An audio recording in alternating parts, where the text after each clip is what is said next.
শান্ত গ্রামের সন্ধ্যায় সবাই গল্প করছিল। ঠিক তখনই দুষ্টু ধূসর বিড়াল টুকটুক হেঁটে এসে হাজির হলো। হঠাৎ টুকটুক গড়াগড়ি খেয়ে খিলখিল করে হাসতে শুরু করলো, যেন হাসিতে পাগল হয়ে গেছে। তার হাসি এত জোরে হচ্ছিল যে চারপাশে ঝিলমিল আলো জ্বলে উঠল। সবাই অবাক হয়ে তাকিয়ে রইল। আর একবার জোরে হা হা হা বলতেই ফস করে বাতাসে মিলিয়ে গেল টুকটুক। রেখে গেল শুধু পায়ের ছাপ আর কুয়াশা। বাচ্চারা দৌড়ে চারদিকে খুঁজতে লাগলো, কিন্তু টুকটুক কোথাও নেই। ঠিক শান্ত গ্রামের সন্ধ্যায় সবাই গল্প করছিল। ঠিক তখনই দুষ্টু ধূসর বিড়াল টুকটুক হেঁটে এসে হাজির হলো। হঠাৎ টুকটুক গড়াগড়ি খেয়ে খিলখিল করে হাসতে শুরু করলো, যেন হাসিতে পাগল হয়ে গেছে।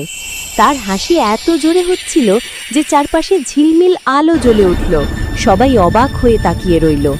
আর একবার জোরে হা হা হা বলতেই ফস করে বাতাসে মিলিয়ে গেল টুকটুক। রেখে গেল শুধু পায়ের ছাপ আর কুয়াশা। বাচ্চারা দৌড়ে চারদিকে খুঁজতে লাগলো, কিন্তু টুকটুক কোথাও নেই।